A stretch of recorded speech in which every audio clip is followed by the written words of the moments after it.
Is it on? It's on. What's wrong? Does it not look like it's on?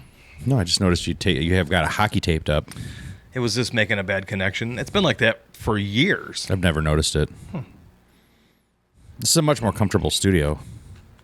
Not when it's 100, but the basement. You think so?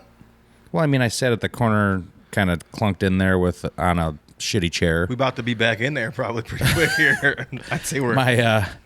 I've been, like, you ever sit somewhere odd and then, like, your taint falls asleep? Like my truck? Like, my taint falls asleep all the time. It's I have the laziest taint. I don't know if it's because I'm 40, but so I sit on a drum throne at work because that's all I have in the container. And that thing. Is that what it's called? A drum throne? Yeah, because I'm the king. Is that what? Are you down with is the that king? what people in the industry call it? Yeah, it's a drum throne. If you were to buy a drum seat for your drum set, you would search drum throne. I don't know. Don't ask me why. Just a stroke and ego of a drummer. Yeah, that's pretty why. much. Some drummer with a boner over himself is like, I am the best in the band. sit in this. It is a throne. This is for sure a throne, bro. No, it's a black Ritz cracker on top of a metal pedestal. That one there is a very... Oh, they're not all like that? I have a nicer one at home now, like real thick cushion. But that one is like you can feel the pole in the middle pushing up into your backside. Some people pay extra for that. I was going to say. Let me ask you this. Can you get a injection molded to fit the exact contours of your buttocks? Like a mouth guard. Throne? Yeah. Probably. But I don't think you really want to heat it up and then put your ass cheeks in it. But no, so I think you just buy the big, nice, cushy ones. I don't know. I mean, as far as memory foam. What are you sitting in there for? I guess if you're a big band, you're sitting in it for a couple hours, but it's a long time. You're up and down. I don't know. Sitting directly on the cheap ones, you need an upgrade. Yeah. At least now that I'm old. I feel the same way about bike seats. Yeah, but also I feel that is good for me at this age to have more of a. I need to get some more direct pressing into my thermal unit, if you will.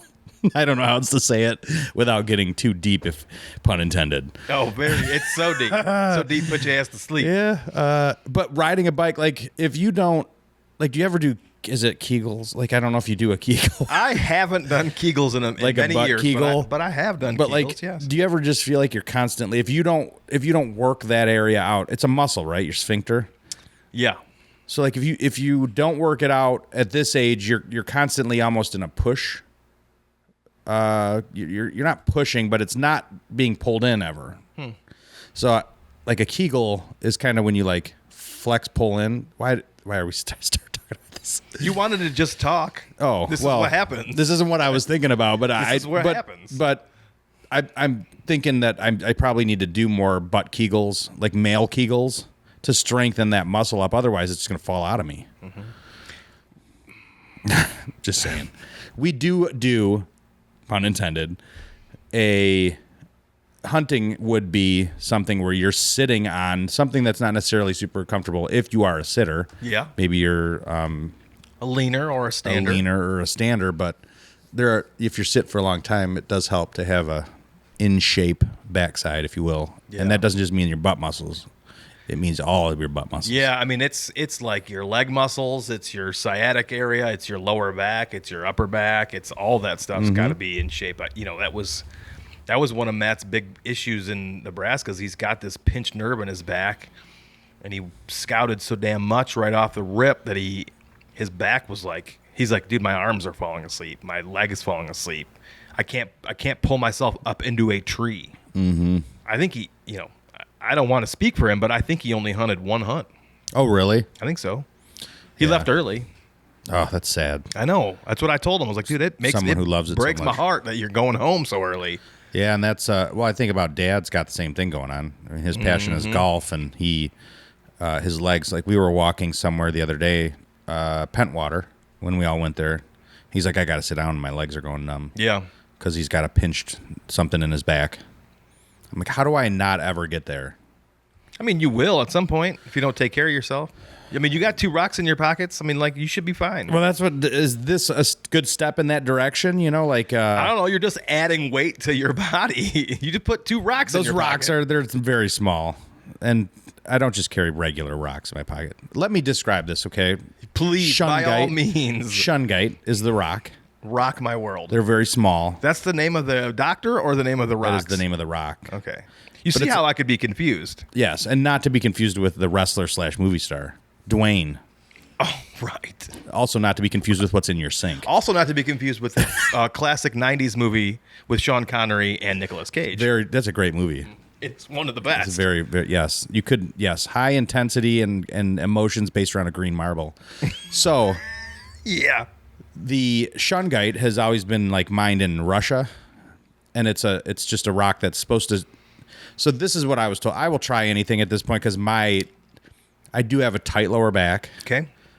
I obviously carry my weight in. Like Kelly always looks at me and goes, "You're not that big. It's just your stomach." So it's like I really appreciate that. And like every time my kids walk by me in the summer, because I don't wear that much clothing. Mm-hmm. I mean, at home. Mm-hmm. My kids will walk by and just kind of slap my stomach, and you just know that that's a sign. Like, okay, you got a big belly, and that's totally fine. I'm okay with it because I don't know what it would be like to not have that. Would it look weird to look at me, like if I was walking through the woods and I had ripped abs? It would be very strange if in the next 12 to 24 months you got back to like 2001, Adam. Yeah. That would be weird. That's impossible. Yeah. No, it's not. Nothing's impossible. But just, it was more or less, I went to see this natural guy for gut health and digestion. Did you find him on Craigslist? I did. Okay. Yeah. But anyways, he recommended, he's like, I tell everybody this, go get these rocks. They're cheap. Throw them in your pocket. And it's because of all of the EMFs, all the Bluetooth, all of the 5G stuff that's going on now. He said it's changed so much that it's really just killing everybody's kidneys. Mm-hmm. Interesting. Because we all carry our phones. Mm-hmm. So he said, just throw them in your pocket. If you're okay doing this, just throw them in your pocket. And I think you'll find it beneficial in the long run. So he didn't say, I have these rocks. He pulled them out of his pocket and showed me. Oh, I thought you said, go get these rocks. I was laying on his bed. Okay. In his office. Oh, okay. His office bed. And he literally pulled them out of his pocket. I could hear him jiggling. And he's like, I want you to go get these right down the street at this, whatever, Crystal Place. Okay, so he didn't sell them to you. He told you where to go get them. He said they're the best quality there that he has found. So it's just blocking EMFs from my phone, Bluetooth stuff. It's supposed to be better for your kidneys. I sound skeptical, and I have a smirk on my face because there's so many funny things going on here. Tell me about the crystal store. Do they have a just gigantic box of shungite? Yes, there's 3 different sizes, small, medium, and large. Okay. But since you're carrying them everywhere you go in your pocket, also not so great for someone like Kelly already lost hers because she was carrying hers in her bra. She doesn't ever have pockets, you know? Titty rocks. And I'm like, God, I thought like if I got them for the kids, that's what I was worried about, not you. But anyways, yeah, it was one of those places where you lay in a bath of salt water. What are those called? Salt bath? Yeah, but they also sold like crystals and meth. Just crystals. But anyways, I walked in there, he's like, I told him exactly where I was coming from. He goes, shungite. And I'm like, yeah, you got it. So anyways. Those 2 guys collect rocks on the weekends, and they're each getting each other rich. They're going to retire, and they're gay lovers, and they're going to retire early, and they're going to just sail the world they by might selling fucking pebbles. I was going to say he's not gay, but they could still be gay lovers. But the guy's wife, the chiropractor's wife is his receptionist, but maybe she watches. I don't know. You think it is 2024. they'll ever listen to this podcast? Probably no, maybe. Do they follow your salad fever? No. Okay. He probably doesn't do internet stuff. Oh, he's firmly like against Wi-Fi. I just think and he's internet super just into his work and his family. That he's like, he doesn't strike me as the kind of guy that, unless he's learning about something, he's with such a wealth of knowledge. You know. What was happening to you that caused you to go to investigate this? Well, like I could tell at this point, like if I eat clean, go figure, I feel fine. Go figure.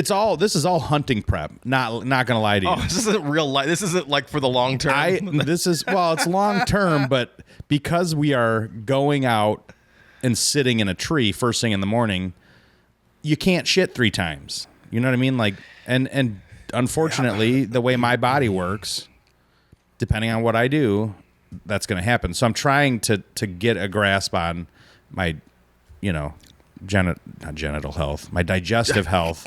But both. But like, so I was good for a week. For instance, okay, we went fishing. Kelton and I took Porter and Philip fishing up to Lake Charlevoix. We were out in the lake all day Friday, and we had done really well. I had done really well eating that week. And went fishing. Didn't eat the whole day. We went fishing. Got out of the water when the sun was starting to go down. Right across the street was a Little Caesars. I knew the moment I ate that pizza that it was going to fuck everything up. Yes. So, but I was starving, and we were just whooped. We had no time. We had to get the kids to bed, or his kid to bed.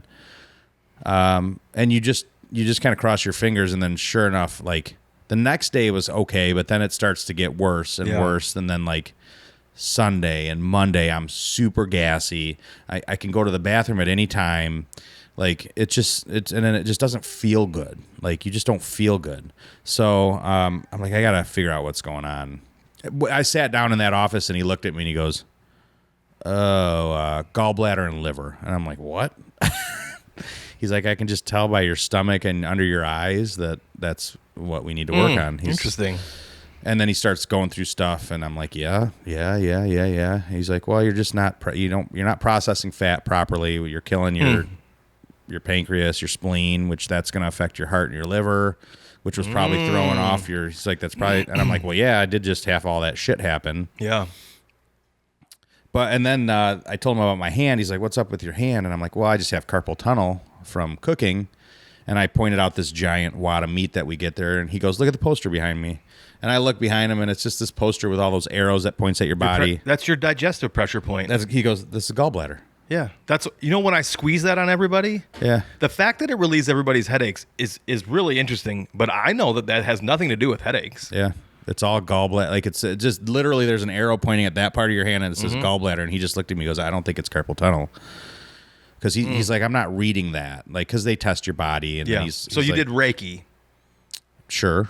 Where he just kind of feels the energy coming out of your body? Yeah, they test your arm, your arm strength. Yeah. You hold your arm out, and he holds things up. Oh, that's muscle testing. He holds things up to your body, your spleen, and he would flush my adrenals. So while we're there, he would literally push on something and then test it again, and he'd be like, okay, we're good.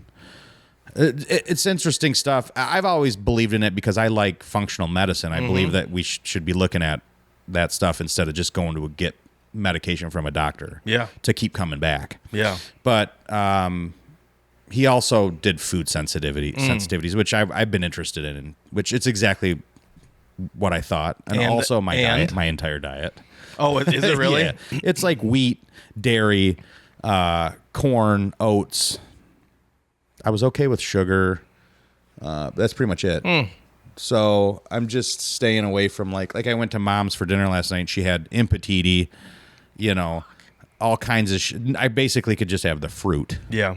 But I'm not, it sounds bad, but I've been cooking stuff that I love. I've been making venison bowls I was just telling you, making venison bowls at work to just have stocked for protein. But no rice or anything? I do rice. I can do rice. My body tested fine for rice. A lot of time I can do eggs. A lot of times you can do butter if if it's a healthy butter. But I'm just staying away from the pizza, the breads, all the greasy cheeses, throwing butter and everything. And it's the food's been great. It's been allowing me to explore different things, but anyways, just everybody should know, be on guard. If you cross Adam, he's got 2 rocks in his pocket. He will throw them into your eyes, and you will be blinded, and he will assault you and take you down to Chinatown. Yeah, I'm just at that age where I'll assault you in all the ways I've been dreaming of if I don't like you. What's your number one dream? My number one dream that I still fantasize about is if something was I just thought about this. I posted a picture of myself in Finley, and I always have this fear of someone hurting my kids or me something Sure. happening to my kids. It's like it's a fear of a dad. Finley's my daughter, so like if I ever found out someone hurt her, I have this fantasy of literally ripping your jaw off your face. Just the bottom jaw. I just walk up to you, stick my hand in your mouth, grab your bottom jaw, full on not care that it's your mouth, grab it and rip it off. That's amazing. It's not going to, I know how hard that's going to be to do, but it is always going to be a fantasy of mine. I'm a lover, like I love people, which you know that. Yeah. But there are certain people I don't love that I do come pretty across normal. grows every once in a while. Yeah. How's business been?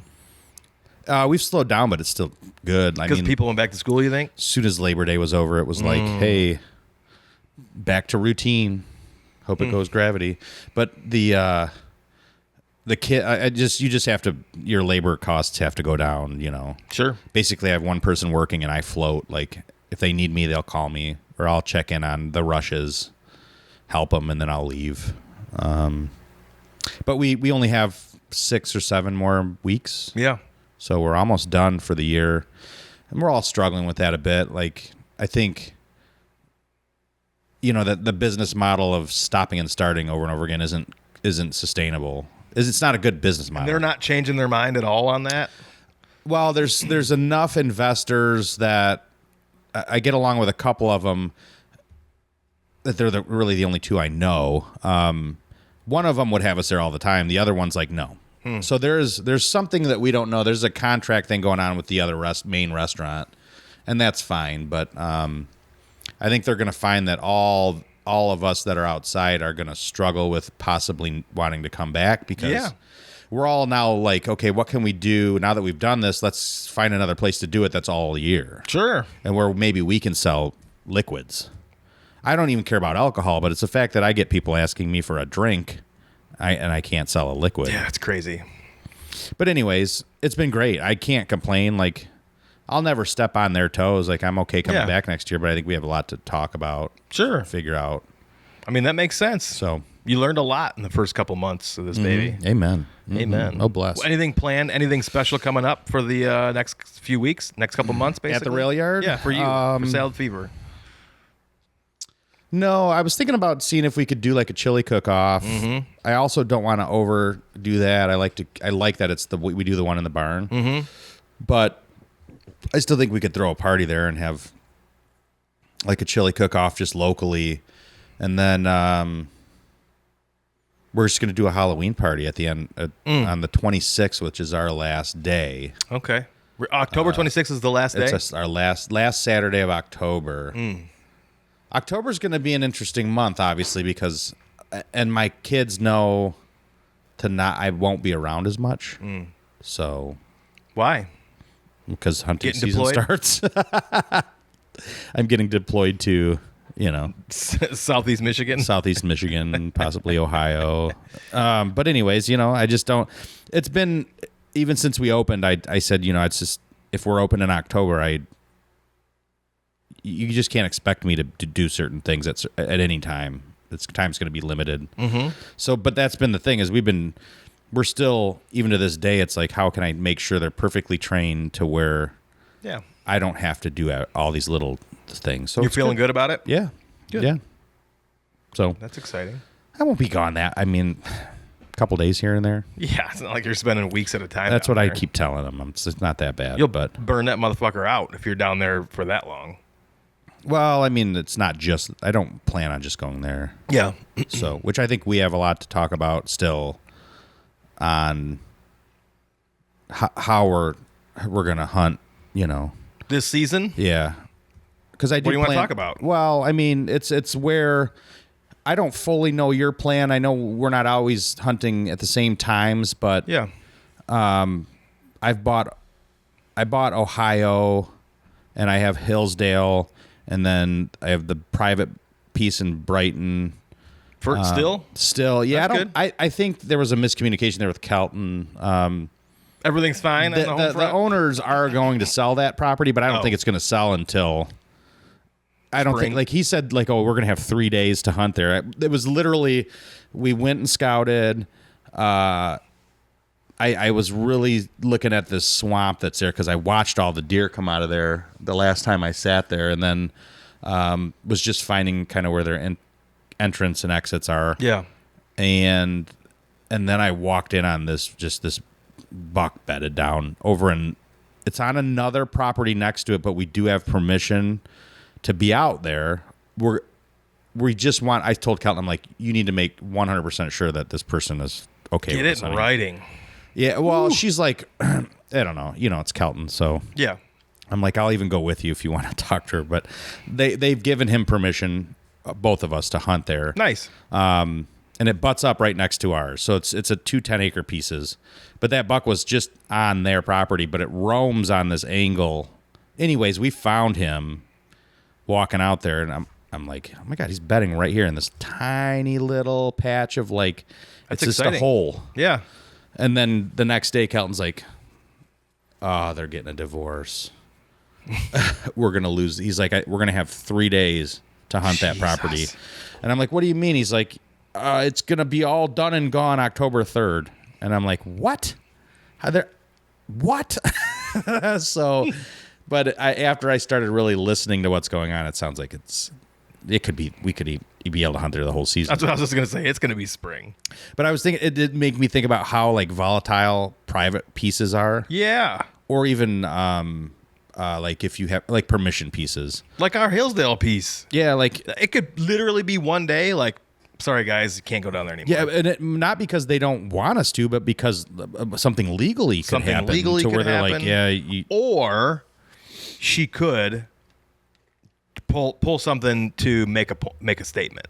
You know what I mean? Like, my grandkids are going to hunt here from now on, and nobody else. it wouldn't be on that side of it, though. I don't think. It could be.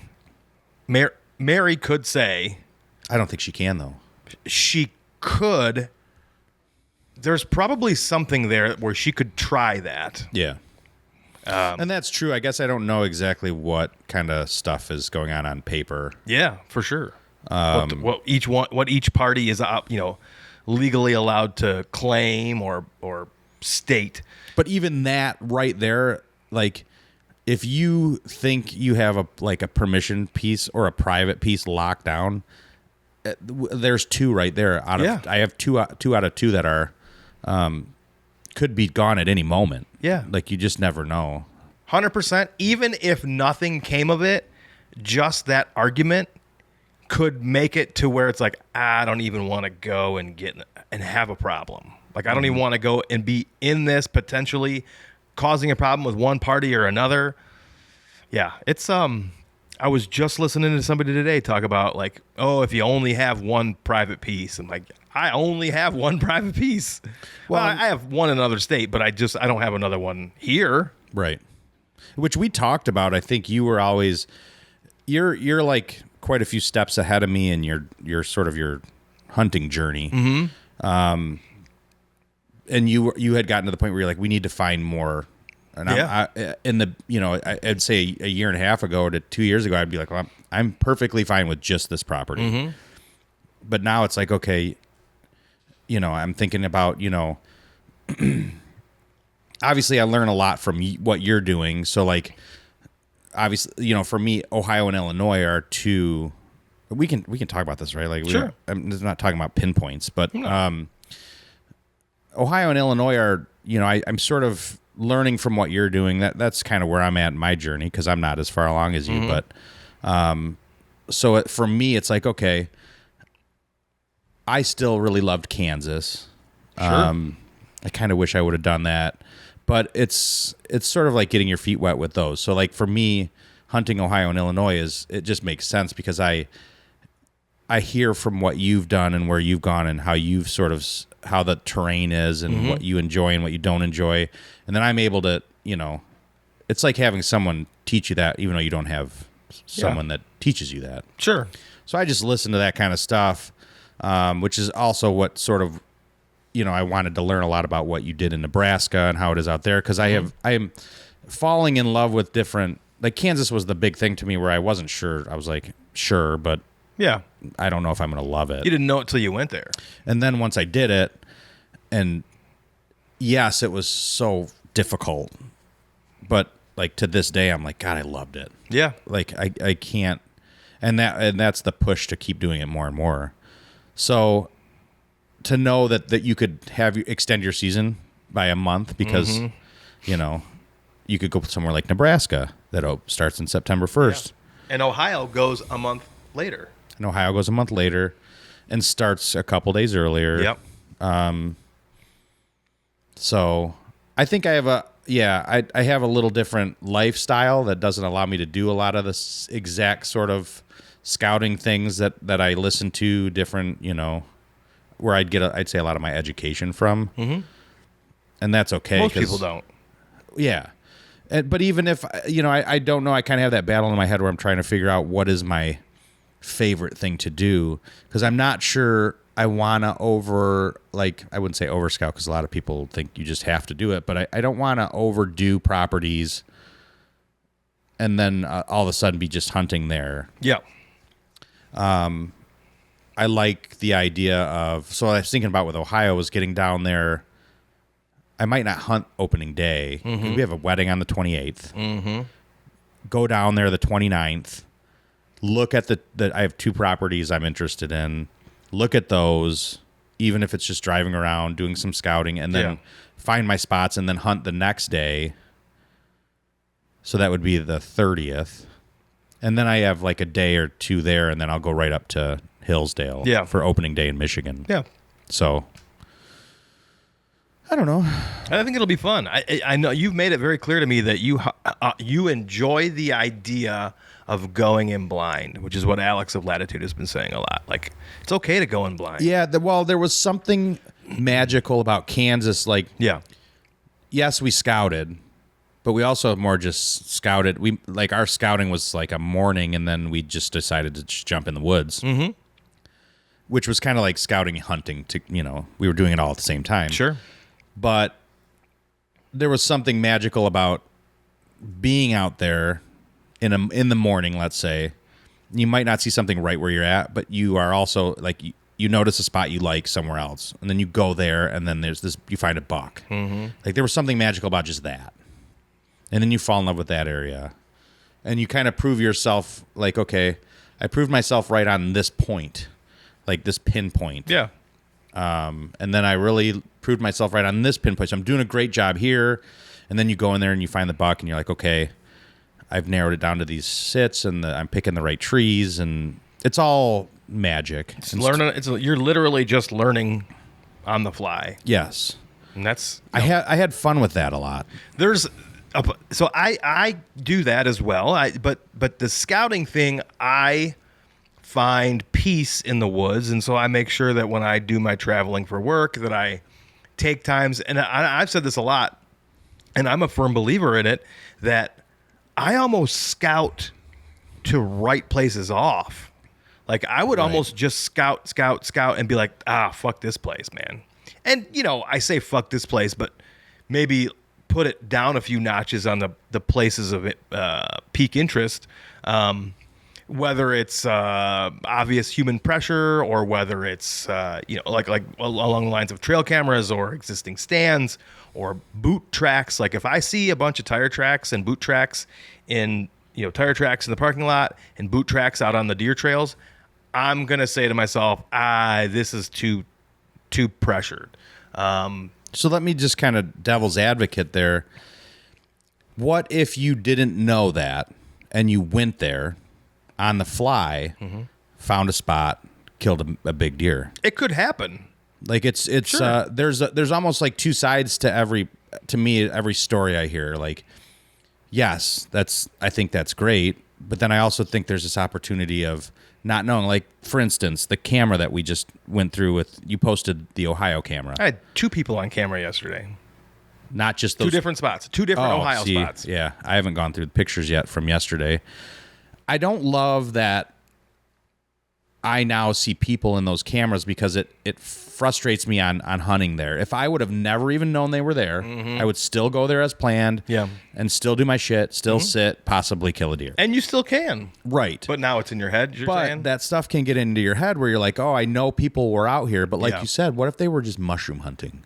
Not these dingleberries that mess with your camera. Not to do that, Which, if you do that, you're literally a piece of shit. Like, you are the biggest piece of shit that exists. Yep. Like, if you're taking someone's SD card and taking the photos, and you're doing it with your kid and Yeah, teaching that's what your I was trying to figure that out. Like initially I thought it's a dad and his kid, and then I looked at it more and I'm like, that could just be two dudes the same age. And maybe they're gay lovers. Maybe. Yeah, and maybe that's all they were doing in the woods. They didn't want they like to do it in They scrapes. turned the camera off and they got into some butt fucking.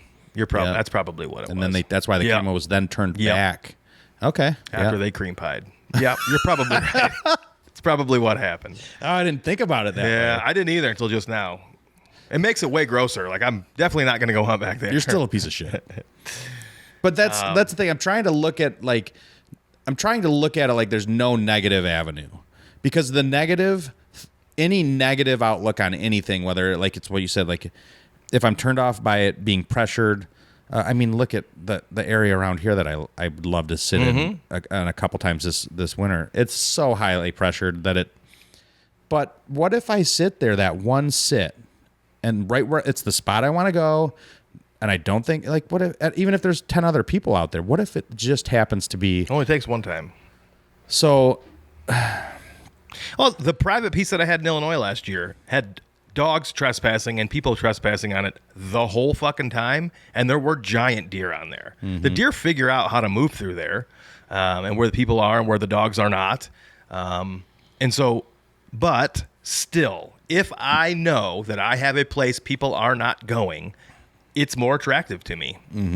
And not to say that they'll never go there, but if I don't see people out there on the 8th, 9th, 10th of September dicking around, that I feel better about that. Like the other guy, so you and I both saw the two people on my camera.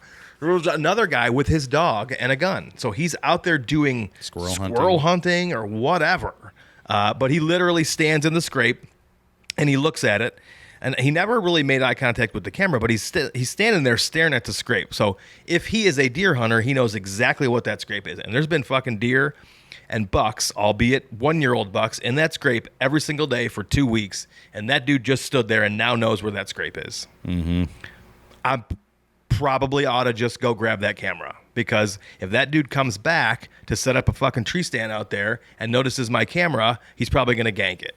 And I haven't used the word gank in a really long time. Since 2099. Since 1999. And that's for me. It was never like, we've talked about this before, because you're able to go out there and I'm not. But you are. Yes, but I'm my time is a little different. Like I don't work out in Ohio, so I'm not driving out there to work and just stopping in on these spots. So I plan to go out there and figure it out as I go. Yeah. I'm not going to go sit on your camera at your scrape. No. That is not fun to me. No. As much as I'd love to kill a big deer, like you were just talking about this in, I think, your Hutchie podcast, you might not even go to the same Illinois property, because it's become too rhythmic, like to where it's the same thing with my menu at work. Like everything gets so comfortable, and I'm like, we're all too bored. Let's throw in some new food and then stir everything up and make a mess and have everybody have to learn something new. But that's the fun part. Yeah. So I don't want to sit on your scrape at your camera. I want to go on that property, and because there's even, I think I like similar areas that you might look at, but I might pick different points that you would pick. Well, Matt sent me a picture of a deer that he had on camera in Nebraska. After he had left, he's like, hey, man, I don't know if you're interested, but this buck here just daylighted. He's moving this way, going this way. He's up for killing. And I just said thanks, because I appreciate him thinking of me, but having somebody else do the work, put the camera out, and then be like, there's a deer there, is not, to me, that is not something I'm interested in. Right. As much as I appreciate it. And I would have much rather been able to locate my own deer, even if it was of a lesser quality or caliber deer, and shoot it on my own, than have someone be like, there's a deer there, go shoot it. That does not entertain me at all. Right. Right. So you're going to hunt Michigan. You're going to hunt Ohio. Are you going to get an Illinois tag, or are you still on the fence about that? I want to get an Illinois tag because I have fantasies about that big old giant piece. Yes, there are. Hold on a second. Let's talk about a couple things. Because you've been getting me hard as a rock, which is unfair because they're not my. Like I said, we just talked about it. Not my cameras. They're not even. They're your lease pieces. Okay. So If I was to ever step foot on that, first of all, I got to pay. Otherwise, I ain't going there. okay. But that fucking deer that so on your way home from Nebraska, you stopped, and I knew you were on your way home because Yeah. I was going through the cameras, and I'm like, oh, this his Nebraska camera is now all of a sudden a Illinois lease camera, and and then you're in it. I can see you using your sticks or whatever to make to freshen up the scrape, and Thanks to Kevin at the Deer Hunter podcast for showing me how to use a Latitude Speed Series climbing stick to make a scrape. it's a great idea. Worked like a champ. As well as his scrape product. Like, I used the DH3 in that fucking scrape, and 2 days later, I had 2 giants in it. It wasn't even just like to me a giant, because I've looked at several of these big deer that are on camera, and this I was waiting at a train, and I decided to call you because I looked at the deer from his side angle, like where he's scratching his belly with his back hoof. And he's got a belly like mine. He's fucking huge. Like, he's not just... That deer's got to be old. Oh, yeah. Like, he's been around. He's been around. You don't hold on to that kind of weight all summer long unless you are an old deer. And they were both huge. Yeah. Both huge. But the other one was substantially smaller in body size. Healthier, I would say. Just clearly like younger. the one in the camera with the gut, he smokes deer cigarettes. Yeah.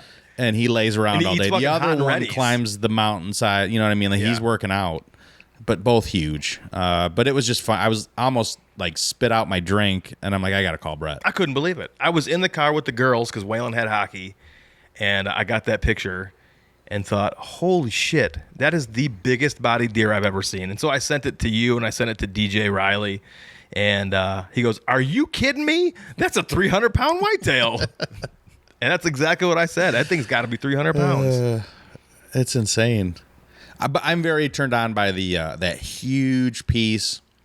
Yeah. That we do have access from the backside. Mm-hmm. I'm just not as interested in where, like, we know there's big deer. I kind of like...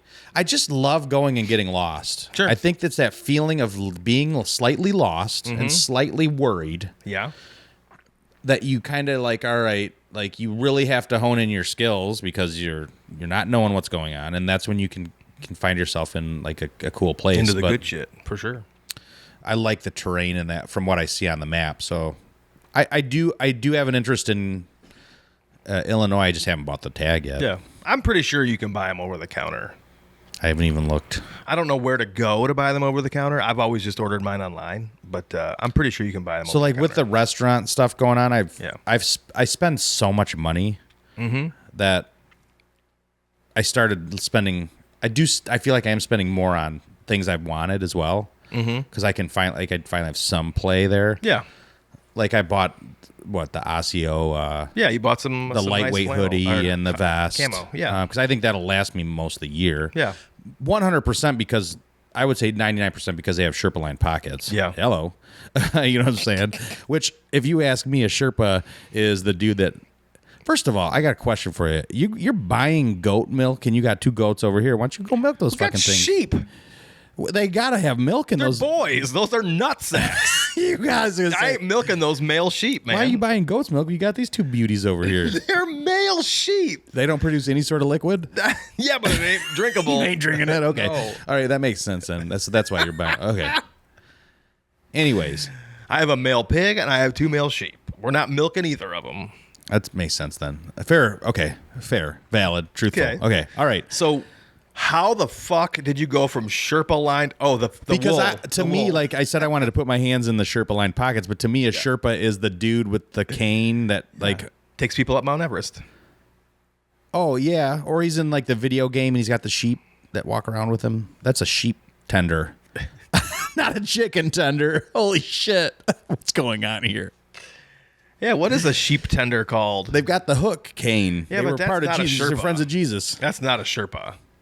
But that's to me what a Sherpa. I feel like in Zelda, there's a Sherpa. Like, you know, the little people you talk to, and they're Sherpas. The Sherpas are the guides that take people up Mount Everest. Yeah, so they use that. To line your pockets. They use the people. What else is it gonna be? I don't really know. I don't know, but all I can tell you is I can keep my hands warm because I'm tired of these like vinyl pockets that I've got that just get wet. Yeah. and icy. Remind me before you leave to take the crossbow rest reporter. I assume you still want that. That's on my list. And to take a look at that vest that I got, that I was telling you about. So you see, did you get it already? I have all my stuff. Oh, you got it already? Yeah. Okay. I am in major. I know we're bouncing around. We'll get back to Illinois. Check mark, Illinois. I kind of am in this like crazy. It's funny because I just heard Matt talking about the anxiety and how he almost thrives on it. Mm-hmm. But I'm in that. I think I'm in that where I feel like I can't practice enough, and there's so many things I've got to do, even though I've been working on it for a long time. Yeah. I just bought 6 more arrows, got them cut down. So now I just need to shoot all those, make sure they're all good. I don't have a good tree to climb. So I'm like texting other people in Fenton. I'm like, hey, you're close. Do you have a good bald tree? And they're like, what the fuck Is that what you were looking at my trees for? I was looking to see the box elders. Because the kids were like, why is Uncle Adam looking at the trees? I'm like, I have no idea. You have trees I could climb, but I'm trying to find one that's in walking distance from my house, because I've been hiking every day with my sack on, my stuff. But I want to actually get somewhere and put up my stand instead of just being like at the bottom of my tree in my yard with the stand. Yeah. I want the sticks up. I want everything up. Because I will tell you this. That is one of the most tremendous benefits of having a season that starts in September that you go participate in, is you knock the fucking dust off. Because I've been saddle hunting for years now, and I was still an absolute clusterfuck one climb. Yeah. Because I couldn't get a straight tree. Every single fucking tree had a lean. I couldn't go where I wanted to go. I was fucking mad. It was 90 degrees. It's the 90 degrees that would really get me. So I did have a clunky clusterfuck out there. So getting that dust knocked off now is huge. But that's the thing. I also want to say this. The early season Osio pants with the vented sides, I know that other pants have the vented sides, was a game changer. Really? Because you'd walk 800 yards out to the tree and through the bean fields and at 90 degrees out, and you're swampy, but those pants dried super fast. They didn't hold stank, and that breeze was blowing right through my pantaloons, and it dried everything off super fast. They were awesome. Yeah, I didn't know they had pants. Super awesome. I'd have to look a little deeper. I also don't. I'm not a believer in having to buy like the nicest gear to hunt. No, I just wanted early season pants. That vent thing got me, man. I was like, it's gonna be hot. I wanted that venting thing, and they were awesome. I wore them. Yeah. How much were they? I don't remember. I think I got them on that 30% off sale that they had. Oh yeah. And so that helped.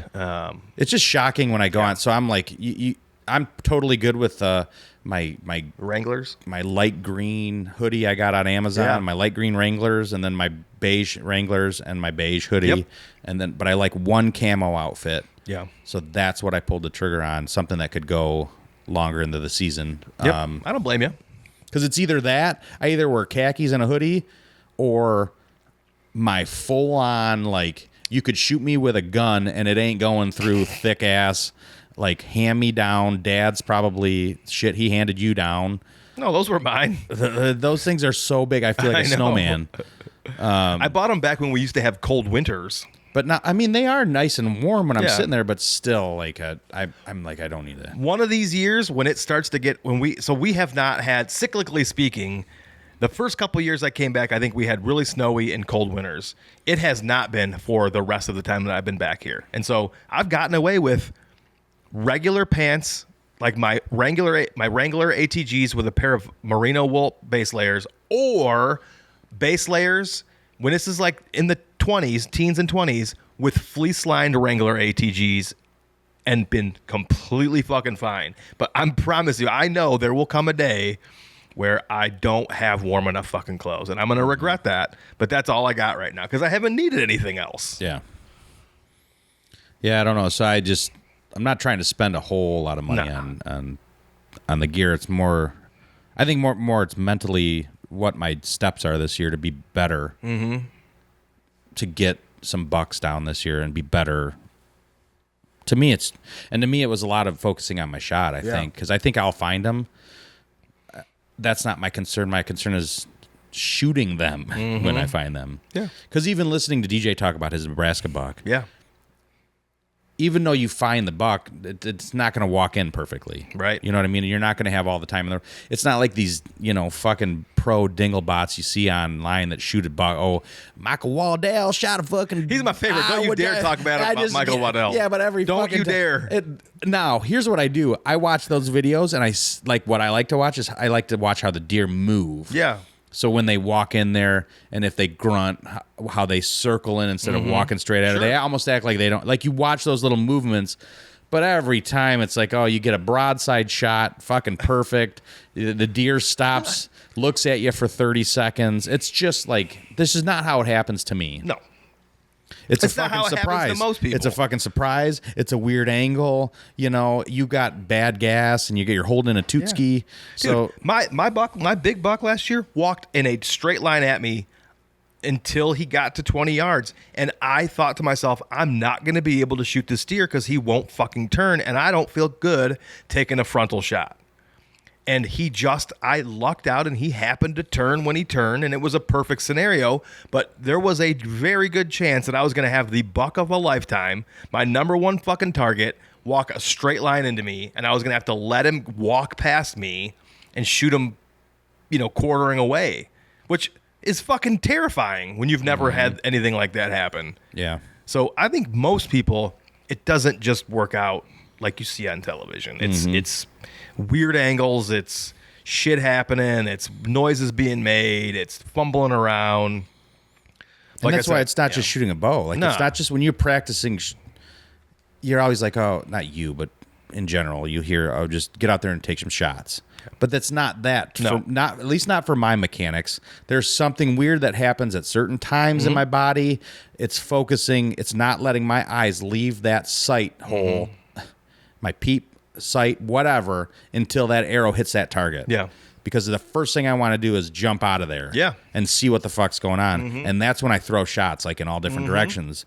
Which, all of you guys that show your shots but don't show the shots, and your arrows are like all in the same arrow hole, and I'm like, okay, great for you. I don't cool. Whatever. That's not and that probably isn't real. Yeah. Or it's a fluke, once in a blue moon thing, and they got to document it. Fine. Yeah. I'm just there's a million little things that I think I'm tweaking for this year, but the fuck was I gonna say? Michael Waddell. I don't know. Well, what are we gonna do? Am I gonna take the camper down there for opening weekend, or for opening week, or leave it for opening weekend? Well, if you're going to be down there, I mean, I plan to be down there for a couple days for opening day. Yeah. I mean, this is the first year where I have a place I'd like to sit. Where are you gonna sit? I'd like to sit in the pine tree, south edge of the field, bean field. Yeah. Where I've seen the bucks. Regardless of the fact that we don't know what the weather's going to be, that's where you're picking that spot. So, I'm just curious. I was going to talk to you about this. I have a gut feeling that what I would normally say to you is I will not sit in that tree if it's a north wind. Because I believe that wind is going to be blowing my scent I agree with you. into that south, what I would say is south bedding. Yes. Not on our property. Correct. And that's where I'm trying to tag them, coming from that bedding, going to the cornfield south of us, walking up that corn edge, or wherever they're cutting into our beans. Yeah. That being said, I have a gut feeling that my thermals I would find are being sucked into those beans no matter what the wind is. No, not no matter what. You don't think so? No, not no matter what. A light and variable wind, yes. A strong north wind or whatever. I would say a wind 5 to 10, let's say 8 to 12 plus, it's blowing right into the bedding. But if you have anything probably less than 8, maybe even less than, maybe it's 5. Maybe 5 is the cutoff. I've just watched the fog that day I shot Buster out of there. No, but man, that fog sucked back into those beans so strangely. I still don't think it's low enough there to suck your thermals out there. Maybe not. I think there's parts of the field. I think parts of the field are low enough to be strong enough to do that, but I don't think that corner is. So I like the pine tree, and this is also depending on where everyone wants to sit. I like the who's everyone. Well, if Waylon wants to hunt opening day, I'll sit with him where you want to go. I know if Head's not going, Head's Kelton not would gonna love be to there for go. opening day. Let's really fucking cram those woods. And that's hit or miss. Like Kelton will do whatever. He's never one to want to get in the way. But I like the whoever the guy, not Ed, but Tom's old little ladder stand at the edge, the front of the middle trail. Mm-hmm. I want to climb up there and then set my mobile stand above that. I guess that's a good, depending on when, to try and catch. I'm really interested in watching those beans right away. Like Are you going down there tomorrow or this weekend? No, you're not. Porter's not hunting the youth season. I didn't know he could. I thought you wanted the crossbow thing for Porter. I do. And the tent. I set the tent up for Porter and Why can't he hunt the youth season? I don't know anything about the youth season. You could take it. Not that I'm selfish. I'm pretty sure the youth season is this coming weekend, and you could take him down there. I did just hear somebody say, "Oh, it's right now." Was that you? It could have been. You said weekend. that to Waylon. It's if it wasn't this past weekend, then it's this coming weekend. Oh, that'd be kind of cool. Oh, That's what the whole reason I thought you took the tent down there. You ding dong. That was just to take him down at some point in the season, whether it be December. Get him a tag on the app. Create an account for him on the app. Get him a mentored youth hunt tag. He can only go with you, and take that kid out there for the early season. He's not, and ready then to shoot change anything. the batteries for me and some cameras.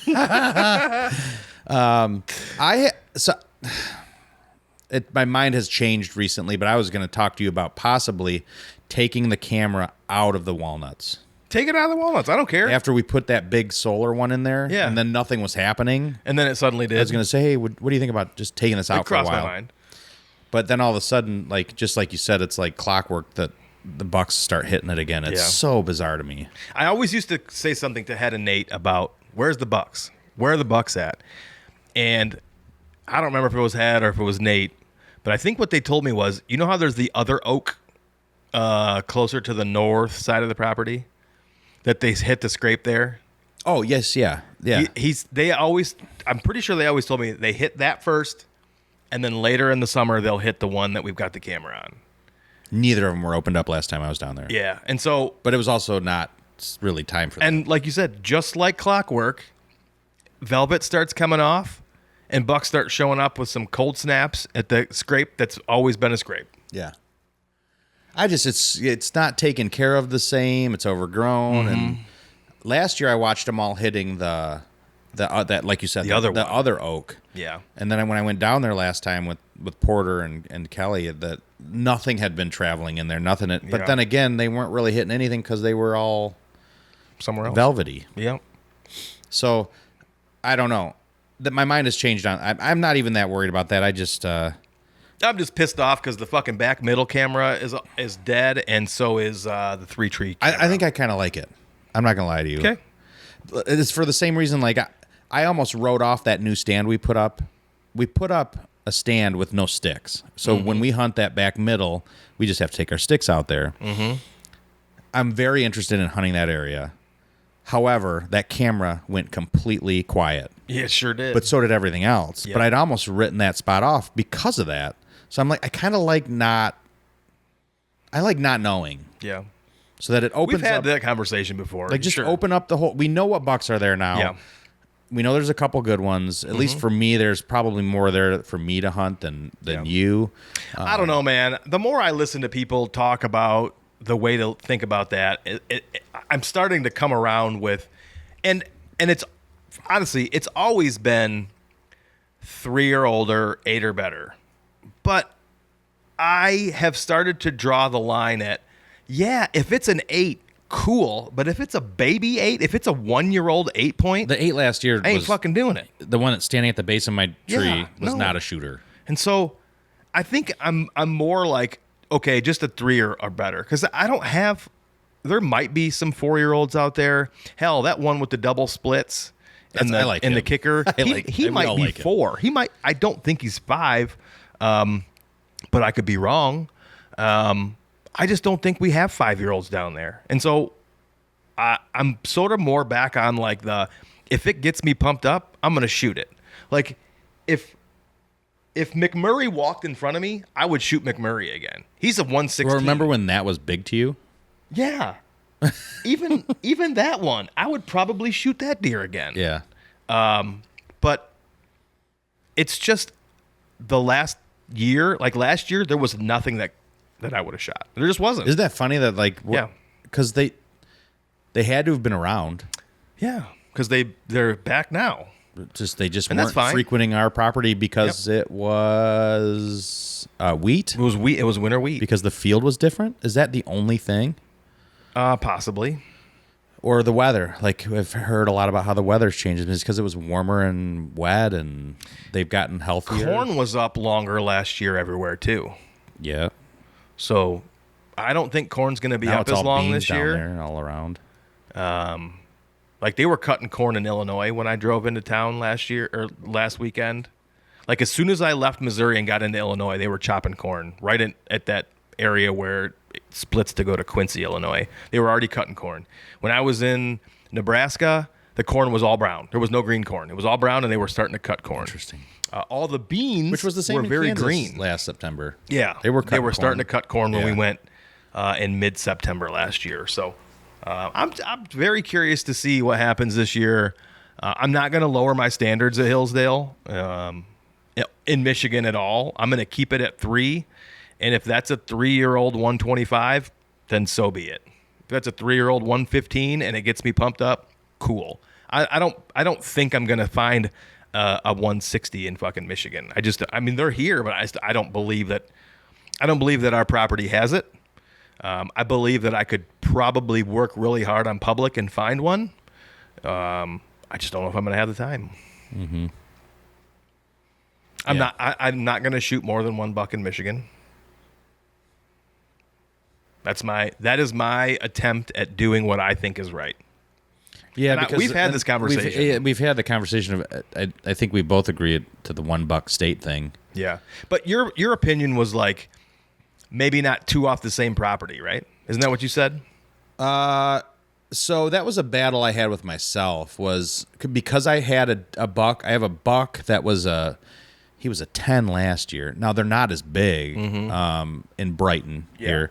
They're not as big as they are down in Hillsdale, but which is funny because it's only an hour and a half away. But, I mean, he's decent, but so there's a 10 that survived, and he's back on the property. That buck in Brighton, I would like to shoot.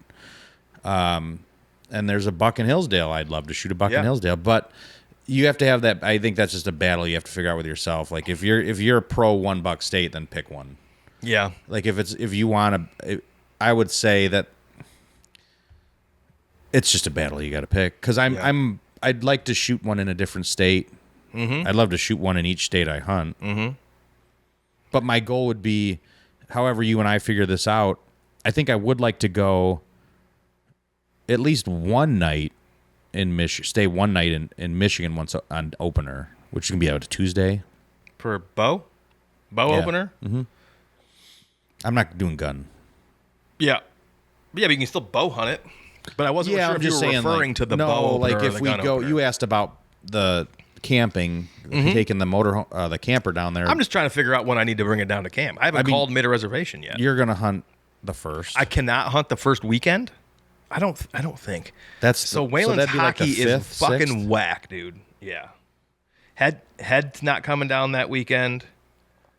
Maybe he doesn't have hockey. Maybe that's the only weekend. So Waylon has hockey the next weekend, and the next weekend, and then the next weekend we're into fucking Halloween already, pretty much. So it's October's weird. You know, I'll be able to hunt in Ohio probably during that time. I don't really, you know, obviously with me not working in Illinois anymore, I don't have those opportunities to like go down there and hunt on a whim like I would if I had job visits. I think I'd like to talk to you about possibly going there Halloween-ish. Right after frame. Halloween? Yeah, I agree with that. To Illinois. It also, to me, depends on the weather. Like last year, we had that Right. incredible cold front come When through. we were in Kansas. Yeah, when we were in Kansas. And that's okay. But I think if that similarly happens around Halloween again, I think we need to try and be in Illinois for that. Mm-hmm. And then just kind of go from there. Yeah. So I mean, my thought is to get down to Ohio, and I know you can't do it, but opening day, if not. Well, it's the changing. second. It's evolving to where maybe I can. But I originally was thinking we could meet in Hillsdale, set up the camper, go to sleep there, get up early and drive to Ohio. Yeah. Hunt whatever we want to do there, whether Yeah. it's a day or two, and then just go back to Michigan opener.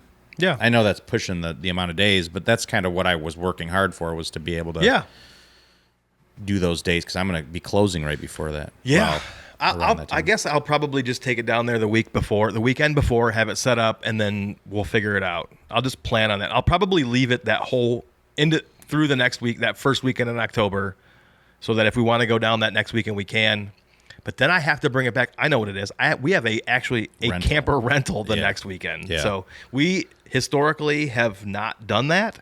And it's $400 and some a month to just leave the camper down there.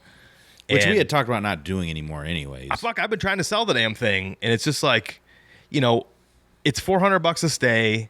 And then sometimes shit happens and you can't go down there. And so then sometimes a week goes by or 2 weeks go by and you're not even there. We only went down to the camper twice last month. That's last expensive. October. Yeah. And we can drive down there in the morning and drive right back that You can hunt morning and night there and not stay. Yeah. Yeah. And if I want to stay, I can pay the $70 for the Somerset Inn. With 3 kids and hockey, and you have 2 kids and two businesses, it's just, Nate doesn't exist anymore. Head doesn't come down because he's got 3 kids that are little. It's just like we're not going and spending whole entire weekends there. It just doesn't make sense anymore. I think this year too, my goal is to just sort of, I'm not gonna ask people. I'm not gonna ask you as much what you're doing. Or count on other people. To hunt for my hunts. Yeah, that was my thing last year. Is I would just hunt on my way to Illinois. I would get up early and I would do a morning hunt, and then I would go do a job visit in Illinois, or I would go to a job visit in Illinois and I would hunt in the afternoons on my way home, just because that's all I could do. Well, I didn't it was the year I shot Rodney Shoulderfield. Yeah. And I remember thinking, man, I don't love that I'm always alone. I think I was more into the camaraderie of hunting than the hunting itself. But as I progressed through that season, I was like, okay, all right, I'm kind of falling in love with being able to just go, knowing nobody's going to be there. And you can get there, and I can, when you're walking out in the moonlight, you don't even have to use your headlamps. And it was just, you start to get, I think it was part of the progression of growing as a hunter that you are okay doing it alone. Yeah. I still like doing it with other people. Yeah. But I'm not going to, if I'm not going to not hunt because. Don't miss out on an opportunity because you're not going. I'm not going to not go to Ohio because you're not going. Yeah. Even Illinois, if I have that area. So if you're not going to go and you can't go, once I buy a tag, I'm committed. So I'm going at some point. Good.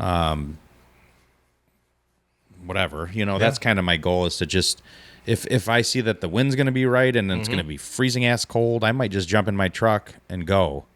And I might get out there earlier in the morning and just sit out there. Perfect. I don't know. Good. So you're going to go to Nebraska next year? I don't know, because I heard you guys talking about how it's not easy to get a tag in Nebraska. I applied 1 year and got a tag. I think what I heard was that they went from 10,000 out-of-state tags to 3,000. But it must not be too bad, because everybody I know applied and got one. And that's where mainly I wanted to just know what your trip was like. I wanted to know what the train is like, what the drive out there was like, how it felt sort of emotionally, because I like to get emotionally.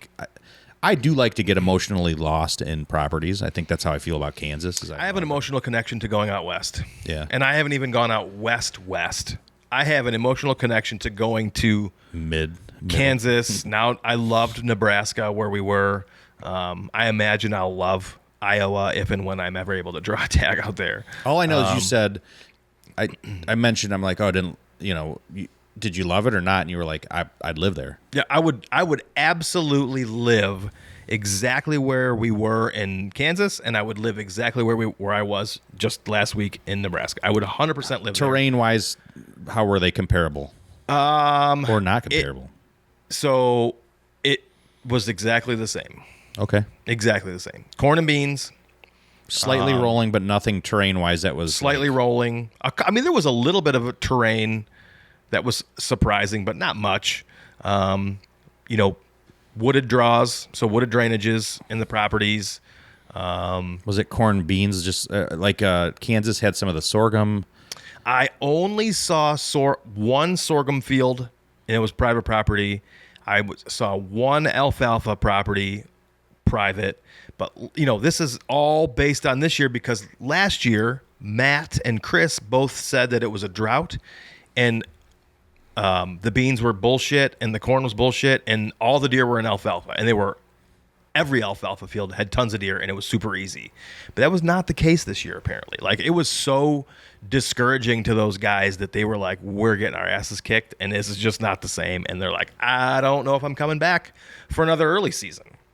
And I'd be lying if I said that I love the early season. I like that my season started a month ahead of time. Like I said, I was able to knock the dust off a lot of things, figure out what I liked and didn't like, and what worked and didn't work. I don't think I will ever go back in early September ever again. Okay. There was way too much food and not enough deer movement. And people are like, well, Bret, then you should try harder. And I'm like, I fucking worked my ass off. And I could get deer in the glass. And I could get them in the binos. And I could record them. And I could cut a track. But I could not get myself between those deer's bed and their food or vice versa. I couldn't do it. I had one morning where I could have shot two doe. And that's it. Nebraska started earlier in the year where I had told myself I wasn't going to do Kansas, and I meant that. And then I was talking to Matt about Nebraska, and he's like, you should do it. You should come with us. And so I did. I got a tag, and, we booked the Airbnb with myself and Matt Lear, the host of the Mobile Hunters Dojo, and his buddy Chris Grant, who is just a friend of his that he met at the Mobile Hunters Dojo or the Mobile Hunters Roadshow, I'm pretty sure. Like, he hasn't known him for very long, but he's been to Nebraska with him a couple times. And those guys have had tremendous success. Matt's been going to Nebraska for a long time, like a really long time. And so long so that he actually went to a farm that he had hunted 18 years ago. Really? And introduced himself to the farmer. He's like, man, I don't know if you remember me or not. He goes, but you let me hunt this farm 18 years ago. And the guy's like, he's like, my kids are all grown up now and they hunt. He's like, I can't let you out here anymore, which is crazy. So like Matt hunted there when the guy's kids were babies, and now they're adults and they hunt and there's no access. So anyway, Kansas was beautiful. We had one cool day. Like I said, You mean Nebraska? Yeah, Nebraska was beautiful. We actually stayed in an Airbnb in Kansas. And we would just get up in the morning and drive north. Like, I think we were 10 or 11 miles south of the Nebraska border. We'd get into Nebraska, and I primarily stayed due north of where we were staying. Those guys ventured like an hour west. It's just where they wanted to go. DJ was successful over there on the west side from where we were staying. And, we all just kind of drove into town a couple days ahead of time. So like I left here Friday morning, and opener was on Sunday. So I got there Friday afternoon and immediately started scouting. Like drove around to a bunch of properties, boots on the ground, like looking for tracks, looking for sign, looking for whatever I could find. I was hoping to bump deer, whatever I could do. I wanted to be aggressive. And so I spent Friday afternoon, Saturday morning, and Saturday evening, and even Sunday morning. So opening morning, I glassed as well. So I was able to mark a bunch of properties off that I didn't like. I was able to mark a bunch of properties that I was interested in, or that I found tracks on, or that looked, good now that I'm there, or looked bad now that I was there. And then Saturday night, I pulled up to a property that was like from the road. didn't look like much. It was just this giant, like 300 acres of beans. And there was these little tiny finger of trees out in the middle. And I was parked there because I was talking to my wife and kids. And I looked out. I'm like, holy shit. There's a fucking deer standing out there in the beans right now. So I got him in the binoculars, and he was a really nice buck. Mm-hmm. And I watched him for about 5 seconds, and then he disappeared. And so I pulled up OnX, and I can see that it's a little rolling out there. I'm trying to get my glassing scope all set up on the window, and then I never see him again. And so that's fine. It's, whatever. At least there's a big buck out here. It's the only buck I've seen. Which is that you sent me the pictures of, was there two in there? This was the day before, even. Okay. That was the next morning. So the day before, I glass a buck in one property, and like, fine, he's out there, he's bedded down out there. I'll just come back. The next morning is opening morning. So Sunday morning, I get up, and my plan was to go glass the buck, eating in the beans. I wanted to glass him going back to bed. And then I wanted to put a ground stalk on him. I was going to put all my shit on, and I was going to stalk through the beans super slow. However long it took me to get out there, I was going to stalk that fucking deer because he looked like he was bedded way out on the tip of this finger in a couple of cedars. And so I was just going to stalk my way out there. The wind was perfect. I had a north wind blowing me back to where my truck was. I was going to stalk the whole way out there. So Sunday morning, I get up, I get out there, and like 45 minutes before the sun comes up, I sit in my truck, I drink my energy drink. Sun starts to come up, I get all my shit out, I go stand along the edge of the corn next to a power pole to glass exactly where I could see that buck the night before. And there's nothing out there. And then I look over to my left, and there's some doe milling around the edge of the beans and some trees. And they kind of work their way off to the north. And then suddenly I can see in my peripheral there's a deer like maybe 100 yards in front of me standing in the beans. Where the fuck he came from, I have no idea. But he's standing in the beans, and I look, and it's a fucking buck. And I get him in the binos. I'm like, you got to be fucking kidding me. It's a good buck. And he's like staring at me. Mm-hmm. I have no fucking clue how. Where he came from, I have no idea how he saw me. I'm standing against a telephone pole with corn as my backdrop, but this deer is fucking staring a hole through me. And every so often he'll turn his head to the back and look. And so I look again, there's a second buck. Where the fuck this second buck came from, I have absolutely no idea. They would have had to have run out of the corn, which I would have heard. But did they just pop up? But the only thing we can come up with is they were actually laying in the beans. Like right there? Right by the fucking road. And they probably heard me gently shut my door. They heard me, with my tennis shoes on, walk down the gravel road. They might have heard me clear my throat. And since there wasn't really any wind, they were down in a drainage. The only other thing I can think of is that as I was standing in the road, my thermals got sucked out into that bean field. And they not only did they hear me, then they winded me. And so I watched these two really great bucks bound off to the exact same location that I saw the buck the night before. In a beeline. Would it have been one of the bucks been the same buck possibly? There was a chance that the shorter tined, wider buck was the same buck. There's a chance. The other one looked even bigger. And he looked like he was shedding his velvet.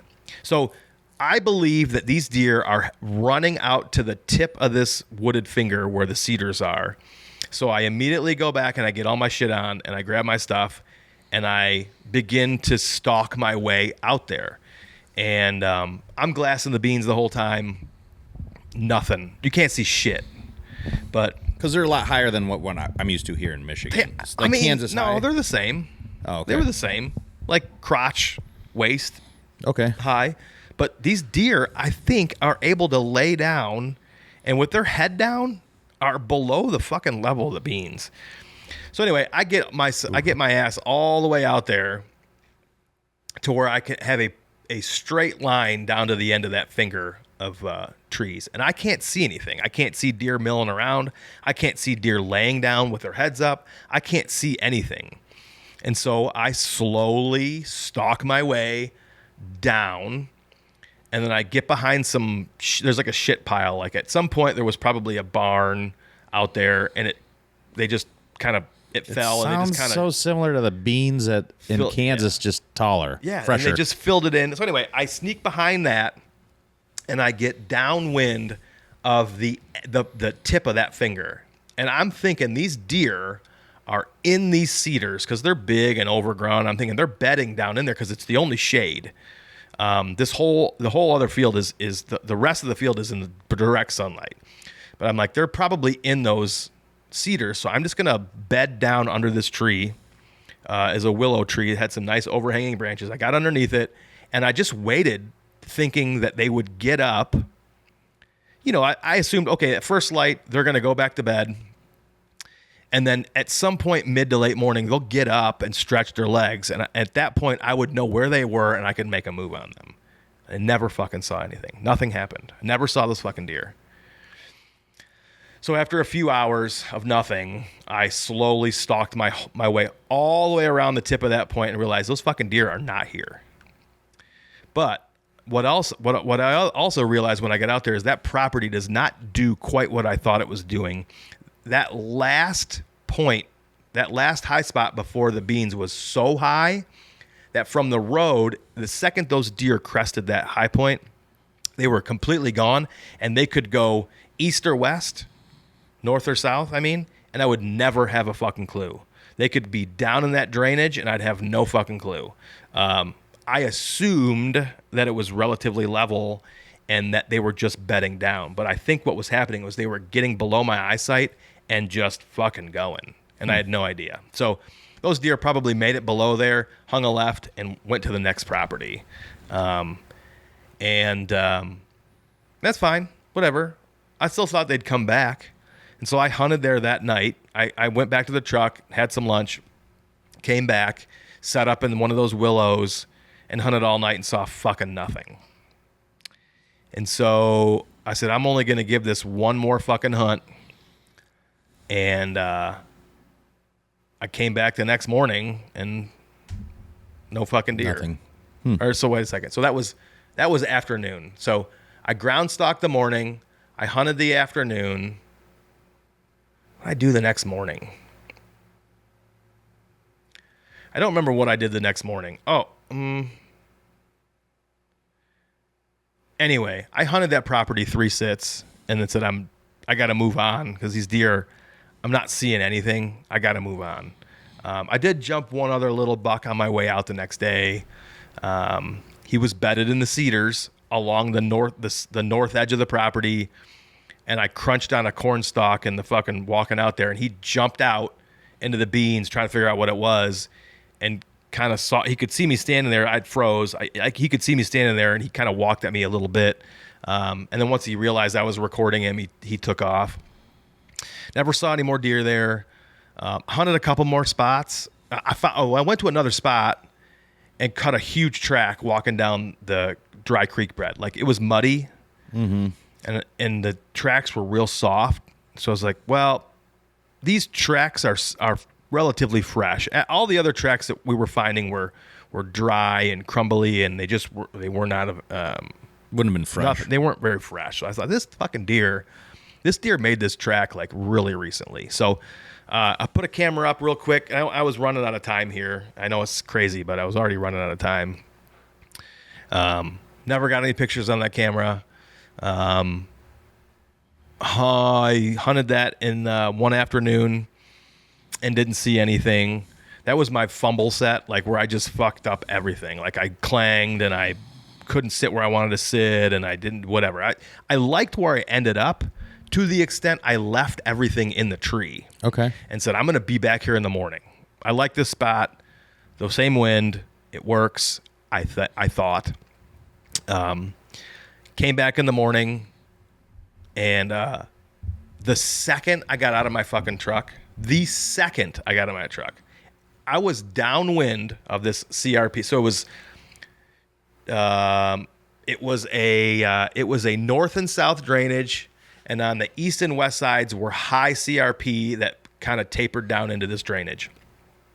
The second I got out of my truck, I was parked behind a cornfield, like not on the property. So I was parked way out of the way. The second I got out, the fucking deer were blowing at me. Really? Yes. Was it dark? It was pitch black.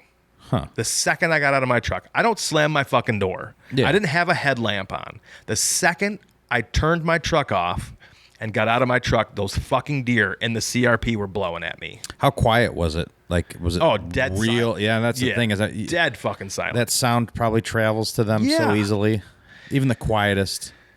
And I'm like, fuck it, man. I don't care. I'm blowing the does out. The bucks hear these does blow at everything. I'm just hunting it anyway. So I get my shit and I walk down the road and I stop to where my pin is located on my Onyx. And I walked straight through the CRP to my stand. I didn't walk the field edges. I walked a straight line through the CRP to my stand. Got in clean because it was all set up already. Plenty of time. And I ended up, my guess is I probably blew those does out. My guess is the same does came back after first light. And it actually worked out perfectly. They came in upwind of me. They walked down the edge of the CRP. They came to like 28 yards. I could have whacked both of those does.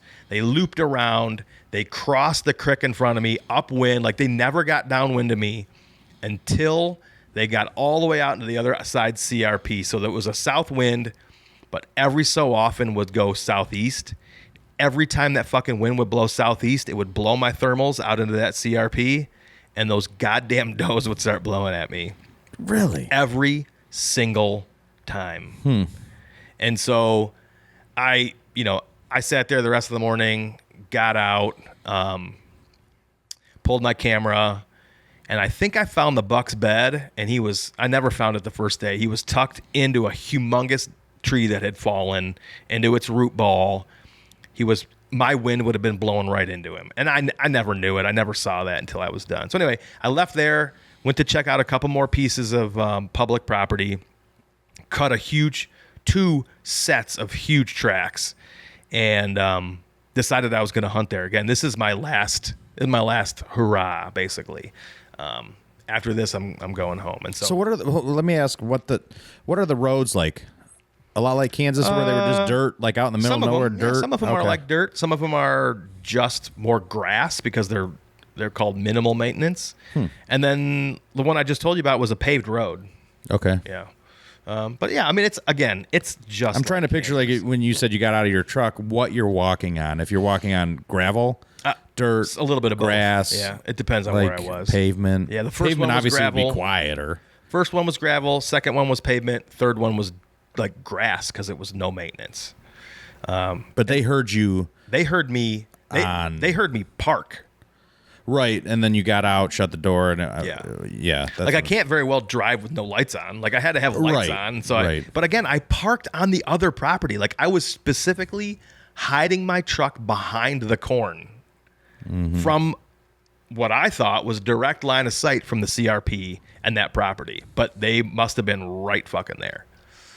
And do you think it's possible they were getting pressured at that point by other scouting hunters? Sure. Oh yeah. So they were already on edge. Yeah. You just happened to 100% be the tail end of it. Yep.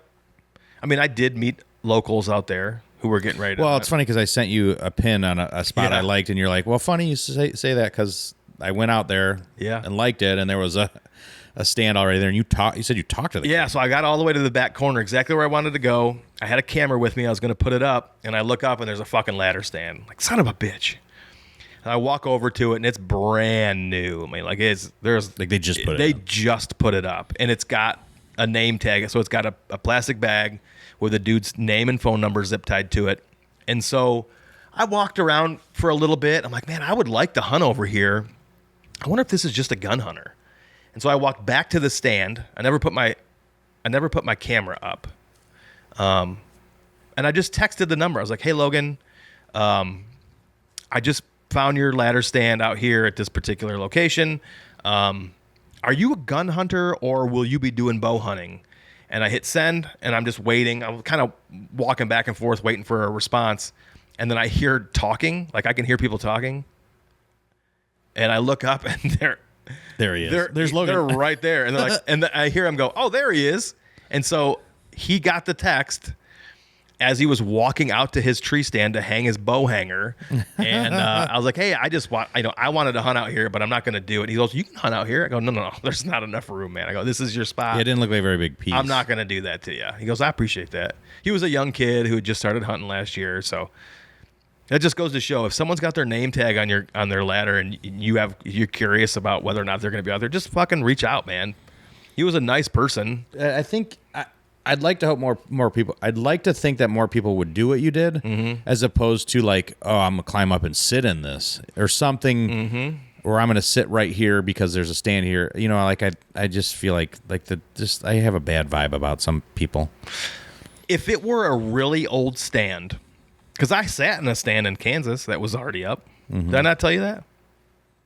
Oh man, I don't know. I don't know if I knew that. Remember when I found all those like ice flowers that were coming out of the plants? I feel like that's the day that I struggle to remember what I did. There's a day that that's where someone walked out there on me. You don't remember me talking about someone walking out and me having to flash my light at him? Oh yeah. See, okay. So no, that's okay. So Adam dropped me off one. Anyway, it was a really old ladder stand that had been there for a really long time, and no one had cleared branches. Like I had to get up in this thing and like push branches out of the way. That I sat in that. So it's very clear that hadn't been hunted. No one had hunted that. But this one was also clearly brand fucking new. So whatever. I like to think that those guys opened my camera yesterday and saw my name and phone number in there and were like, fuck. Maybe we shouldn't do this, and maybe they shut the door. I don't know. Anyway. The one looked like a kid to me, and it bothered me because I'm like, if he did what like you described and what I was kind of thinking, then that would mean he's teaching his kid. Yeah. The absolute how to be a complete piece of shit. Yeah. So back to Nebraska. Yeah. So I'm running out of time. B. It's my last day. I hunted in the morning. I went to scout a piece in the afternoon, a piece that I glassed the very first night, and saw some does. Again, I think these does were sleeping out or like bedded in the beans because I was watching and they just were all of a sudden there. Like they didn't come out of the woods. It's interesting that they were choosing the beans, not the corn. Unless the beans are just that. Well, like the corn is so dry, I don't think you can be in it without being loud. That's an interesting point. Yeah. And the beans were still very green and very delicious looking. So anyway, I go back there. I walk the whole thing. I find another ladder stand way back in the corner, not where I want to go. But in the creek bed, I find 2 sets of humongous tracks. And I even posted a picture of those. I saw that picture. And I really liked it. And I didn't want to go any further. I didn't want to blow him out of his bed. I didn't want to go any further, so I stopped. You know, I wonder if at this stage in time, they're choosing the beans because of like what you said. They're quieter, so when they lay in the beans, they can hear more than if they were to lay in the loud ass, dried up. You couldn't hear anything by that corn. It was every wind gust was like. Yeah, and that's probably why they were all sleeping in the beans. Then could be interesting. Sorry, that's okay. And so I went back home. I went back home that day to our Airbnb, and I had lunch at home, and I took a shower, and I just kind of relaxed because I knew where I wanted to go. And what I did was I took the Onyx of that property and I zoomed out, and based on the direction of those runs that I found with the big tracks, I drew 2 lines, and both of those lines went to the same exact spot.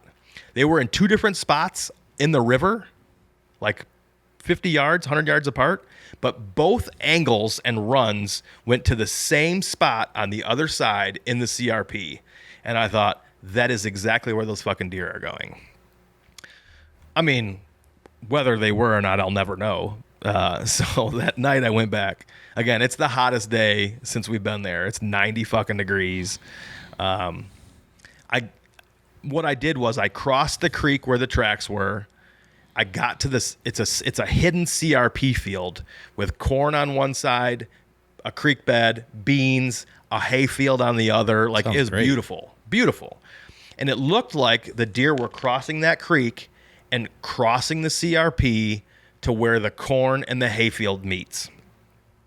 and I was going to positioned myself downwind for them to come out of the corn or hay and work through the CRP back to the beans. That was just an assumption. Again, that's all I can do. But I zoomed everything out. The tracks point to both sets of tracks point to one spot. It seemed to make sense. Sat all night, saw not one fucking thing. So I went back home, and Chris was the only other guy still in town. Like, DJ shot a buck and went home 2 days later. Yeah. Matt wasn't feeling well, so he went home early. It was just Chris and I. Chris saw nothing that night and left from the fucking tree. Like, his property, he just got in his truck and he went home. Oh my God. So I went back to the Airbnb. I mean, I knew it was a possibility. Went back to the Airbnb, cleaned up, did my laundry, went to bed. I sent you a bunch of weird memes on Instagram that night. Got up the next morning and headed home. Oh yeah. Like a lot. I sent you a lot. Well, because there were points where I'm like, I was purposely not texting you Yeah. or asking you questions. I'm like, he's hunting. Like, he might be on something, and Yeah. I don't want to be the text that interrupts his. I don't want him to look at his phone because I texted him. Yeah. So, and I remember a bunch of shit. I bet you that I must have been busy that night because I remember them all coming. It was through. late. Well, I've also been going to bed early. Oh. I'm getting old. Yeah. So anyway. But so like something that interests me that like the DJ didn't get to, because like I know they want to like his idea is to tell his story of his buck. Yeah. I'm very interested in how it was hunting with the other guys. That, you know, like you can talk about how you don't meet them or you don't know them or you just met them. Yeah. How it was being with them, how it was getting to know them, being in the same Airbnb, hunting with them. Like, how was it? Like, did you enjoy all of them? I loved it. Yep. Like, you all got along? The only person I ever met before was Matt, and I'd only met him at trade shows. I've talked to DJ when they had me on the Fall podcast, and I've talked to him on social media, but I've never talked to him on the phone, never met him in person, and I've never met Chris before. They were all so awesome. You know, it was really great to be with four killers or three other killers. Right. Regardless of how it went down. It just so happened to, like, when I listen to them, I think they're just humble. Regardless of what I say. Yeah, humble is a huge thing too, but they're just really good people. Yeah. Is what I get out of, like, Yeah. I get the wealth of knowledge. When I listen to DJ, the wealth of knowledge, and same with, like, Matt. I don't know Chris at all because he doesn't do that, but they're just great. They seem like such good people. Yeah. So to spend time with them and just pick their brain and hear how they think about everything. And then you know, and this isn't to toot my own horn, but to hear a lot of similarities in how they're assessing certain things really affirms or reaffirms, you know, okay, I am doing the right thing. You know, that first night when I went back, I mean, my tail was tucked because I was like, dude, I didn't find shit. And then you get back to camp, and every single guy has the same story. I didn't see a fucking deer. I've never glassed and not seen a deer. I've never had it. He goes, if we had these beans in Michigan, there'd be 300. I'd have seen 300 deer tonight. And so, as weird as it sounds, it felt good to know that I wasn't the only one that didn't see deer. Nobody saw deer. And just, you know, it was a lot of laughs, a lot of good stories. You know, like, you sent me a video of the base. gossiping. I think I would say it was a basement, and DJ was there. that was the main floor. Oh, okay. Yeah. Okay. It just seemed quiet, so I'm like, I wonder if it was quiet. It if they was all just he talked, and I or- that night. Yeah. Because Matt was already down there, though, wasn't he? Yeah, Matt got down there before everybody else. That's what I thought. That wore him out, I think. We had to put a lot of miles on. And again, it just wasn't what those guys experienced the year before. And so it was harder than everybody thought it was going to be. It's taking me back to the September we went to Kansas. Now, I still loved that trip Yeah. because, yeah, God, it was so hot and miserable because of the heat. But, like, I had sat out in some of those trees and didn't see anything, but I liked being there. Yeah, I loved being there. I could 100% live out there, but there is nothing. And I don't think my wife and children could handle it, but I loved it. That's how Kelly is. I met an old man Like, I would just park on the side of the road or sometimes in the middle of the road, and I would put my tailgate down, and I would just use my jet boil and have lunch. And thank you very much. You're welcome. And I had a couple pull up, and it's like, oh, I thought maybe you had car trouble. I said, no, I'm just having lunch. It's bow season, or it's deer season, so I'm hunting. And the lady goes, it's not deer season. I said it's deer season. It opened on Sunday. She goes, no, it didn't. And I said, yes, ma'am, it's deer season. I'm here bow hunting. She goes, oh, bow hunting. Like, she was one of those ladies. Yeah, she was a little bitchy, but he was fine. Funny story. Did you see the name of the property that I sent you? The name of the owner? No. Frericks. Oh, I did see that. Yes. It was spelled different, though, wasn't it? It was spelled different, but it was still Frericks. Yeah. I was like, man, that's weird. Because they were like, whose property is this? And I go, I think it's Frericks. And they goes, oh, yeah, it's Frericks. How funny is that? Interesting. And then, like, 2 minutes later, I had another old guy pull up, and he was old. And I walked over and I introduced myself. His name was Dick, which is something that you don't see. Like, there's no Baby Richards Nobody anymore. names their kid Dick anymore. No. Yeah. And he's like, that's really great that you're hunting from Michigan, huh? And we talked a little bit, and he said, my granddaughter's hunting right now. He goes, otherwise I'd let you hunt my property. And he kind of looked around, and he got a smirk on his face. He goes, you ain't going to have any trouble hunting any of these properties out here. I said, what do you mean? He goes, not a single person out here is going to run you off of their property. I said, explain. I said, what do you mean? He goes, you could hunt anywhere out here and no one's going to care. My gosh. And I was thinking to myself, I appreciate that. But if you know somebody specifically, I'm going to go introduce myself. He goes, that's a really good idea. He goes, but I can tell you right now, nobody's going to run you out of these properties. Isn't that funny? Yeah. He said, I've lived here my whole life. Like, to think it might be super easy out there to just get access to all kinds of private. Chris got access to hundreds of acres. DJ knocked on one door, went and talked to one old man. Sitting out by his garage with his dog. DJ shot his buck on private property. Yeah. Yeah, he scouted, after hearing him talk about how he scouted everything and then just really loved the one. It wasn't the one the guy was at, but his other one he farmed. Yeah. I knocked on a door and nobody answered. And I'm pretty sure they were home. But it was the holiday. It was the one damn house. It was the holiday, and there's a chance that they had people there. And so I didn't pay too much mind. Like, whatever. It was the neighboring property to where I had been hunting those bucks. And come to find out, there was cattle out there, so they probably would have told me no anyway. Oh. Cattle like you. Well, I just don't want any problems. Yeah. So I don't know. Listen, man, I would go back to Nebraska again. I just don't think I'm a September opener guy. Does it get crazy out there if it's not September? Like, if you were to pick like Nebraska rut, whenever that would be, is it just overrun by? No, I really don't know. I mean, or because they limit it, maybe it's not. I don't know. It may be different this year. Yeah. But once that food's down, man, those deer only have certain places they can go. Mm-hmm. Which is ideal. You know, that was the problem with this, is all the food was up. They had no reason. None of the acorns had dropped. Yeah, that becomes a matter of, like, let's say, for instance, DJ's deer being in the right place at the right time. Yeah. Is that what that becomes? He played the wind right. He played his access right, and that deer happened to be right there and walked right to him. Yep.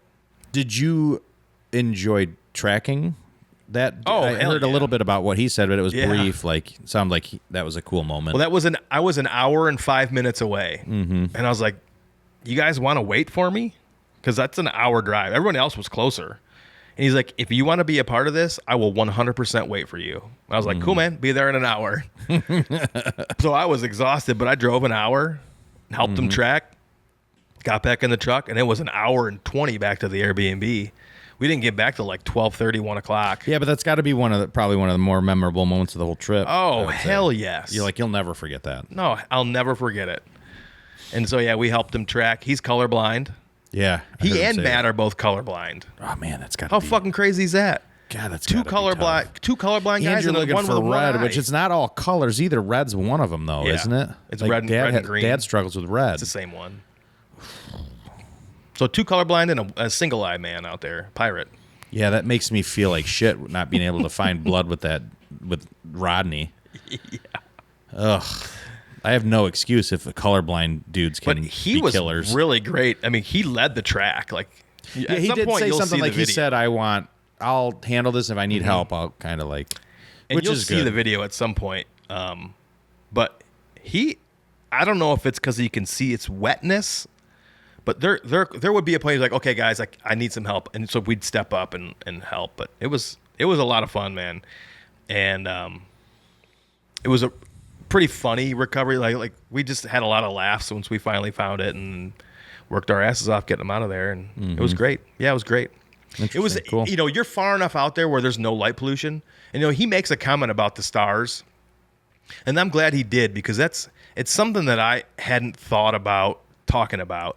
But even walking out of the Airbnb in the morning, and when you park your truck where you're going to hunt, and it's so far outside of light pollution that you see things in the sky you've never seen before. And by light pollution, you mean like being by a city that actually has population to where there's the glow. Yes. You don't have that out You there. see things in the sky that you haven't probably ever seen before or seen in a really long time. And you can't put a price on that. That's unbelievable. No, it's like I said, walking even in Hillsdale, walking through. I will always remember the brisk walks when the beans were cut, and I'd walk through the field to get different access to certain spots. Yeah. And just, you didn't have to use it because the light of the stars and the moon were so bright that you could just peruse. Yep. Well, that's cool. Yeah. So it made me think during, you talked about if you might have been talking about your buck in Illinois, but to go back, it was just something I noted in my head to ask you, what would you have done differently? Because it all takes me back to Kansas, where I was on the ground had that really weird experience with that massive buck. And then this one's looking at me, and I shot at him. I don't know if you remember that. And I misjudged the distance so poorly. Went over him into the tree. But I decided to shoot. He was facing straight at me. Yeah. Like, what would you do? What would you have done at that, like with your shot at that point? Frontal shots? Like if you're, let's just say. I'm back on team frontal. I'll shoot frontal now. And would you just go straight at the shit or what? Yep. And you're just going to blow through whatever I hit. Yeah. Okay. There's a lot to it. So there's an angle involved. Like, how high up in the tree are you? Because if that deer ducks, you're going to shoot in his face. And that's a problem. You don't want to do that. But I have heard somebody talk about shooting down their throat before, and I don't like that. I don't want to, like, you don't want to really mess up the. No, you almost have to be pretty low to take that frontal shot. I was at ground level. We were face to face. Yeah. And that's he didn't. fine. When I shot, he didn't move. Yeah. He didn't know what I was. Right. Remember, I had my strobe knock going off on accident, so I was hiding that. It was a fucking clusterfuck. But that's one of those moments I always go back and think, holy shit! Like, how did you screw that up? What could I have done differently? But you can't. You just can't. Can't do that. I mean, if I would do anything differently, I can't think of anything differently. I feel like I did everything I should have done, except I should have taken a shower that one morning when they were winding me in the CRP. I didn't shower that morning. They might have winded. I don't know. They might have winded me anyway. Or even just the sound, though. Who knows what they can, well they're, if it's that quiet out there. Yeah, I mean, I could have parked differently and accessed that same. But see, I would have accessed upwind, like with the wind. That's not how you want to do it. Again, I don't feel like I did anything wrong. Yeah, it was just you weren't in the right place at the right time. Yep, I wasn't. And I don't know if a cold front would have come in, things would have changed. I really don't know. Yeah. It's tough. It's tough when it's 90. Is it something to where when you hunt out there, is a huge focus on, like, if you have it, like the outsides of, like, I think about the Hillsdale property and how I like to walk around the edge because we have room to walk around I'd say a ring around the field. Is that a main travel corridor for them? Will they walk Can be. around? I think back to the Kansas. I watched all those bucks in the middle of the beans, just hippity hopping through the and beans. they'd go straight in and out. They weren't going around the. No, I mean, they do. Around. So, like, when I would walk around the perimeters, I would see tracks. There's big tracks all the way around. So they do, but I also watch them literally just bounding through the beans. Yeah. Boom, ba-boom, ba-boom, right through them. Corn, I don't know. I never saw them in or out of the corn. I could see tracks around the corn, but it was always on the edge. And that's something we talked about. We never saw a hard 90 into the corn. Like the deer walks the corn edge. They never cut into the corn. So this whole discussion of the deer are in the corn, are they? It was not. I never followed a big buck track into the corn. I could follow them along the edge of the corn. Yeah, I don't know. Maybe I would have. Maybe I wouldn't have done 3 sits at that property. Maybe I would have stuck it with 2, and like the next day moved somewhere else. But then I always ask myself, well, what if that 4th sit would have been the ticket? Yeah, well, I see. By that point, I think I had been in there too much. Especially if they saw me and winded me, that probably really fucked it up. Yeah. Interesting. Yeah, because I feel like I do. I just think they like edges, which I've heard before. Sure. And I feel like I get this vibe inside of me that I call it like a 3/4. Yeah. Like they're 3/4 creatures. I don't know how to describe that, but like if you have terrain, they like 70, like the 3/4 of the way, either 3/4 of the way up or 3/4 of the way down, and they like to travel those. Yeah, that's true. That sort of level. I don't know. So I just wondered if you find that when you go scout somewhere you've never been, what kind of terrain feature you're looking for. If it's the edges, and I hear DJ talking about hanging his head out of the window looking at, because it had just rained, so he had blank slate. So he's looking at roads. Like, that's what I did in Kansas. I would drive and I would go to a ditch crossing and I would get out because it's the low spot. And I would just look for tracks in the dirt. I did the same thing out there, and I didn't find. I could find them in the road, but it wasn't at the low points all the time. So they weren't traveling somewhere where you could really. Yeah, they weren't in a.